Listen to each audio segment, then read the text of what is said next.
నార్మల్గానే నాకు పాలకూర పప్పు అంటే చాలా ఇష్టం. మీకు కూడా ఇష్టమా? అండ్ ఇందులో ఇంకా మామిడికాయ వేస్తే ఇంకా చాలా చాలా ఇష్టం. మామిడికాయ పాలకూర పప్పు చేసుకుందాం రండి. హాయ్ అండి, నాకు నార్మల్గానే పాలకూర పప్పు అంటే చాలా ఇష్టం. మీకు కూడా ఇష్టమా? ఇంకా మామిడికాయ యాడ్ చేస్తే ఎలా ఉంటుంది? సూపర్ ఉంటుంది కదా.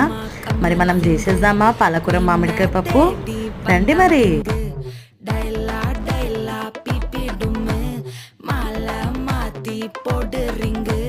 கோல்டன் ஸ்பாரோ என் நெஞ்சில ஆரோ நீ இல்லாத லைஃப் ரொம்ப சாரோ மாஸ்க் ஆஃப் சாரோ நம்ம பையன் தான் ஹீரோ சிங்கிங் டூயட் வேற யாரோ கப்பல கப்பல கோலு இவ சிங்கல சுத்தின கேளு சங்கதி என்னன்னு கேளு இனி இவன் தான் ஆளு நெத்திலி நெத்திலி மீன் ஒரு கெத்துல சுத்தின நீனு நிக்குது நிக்குது லைன் நீ மினுக்குற மூணு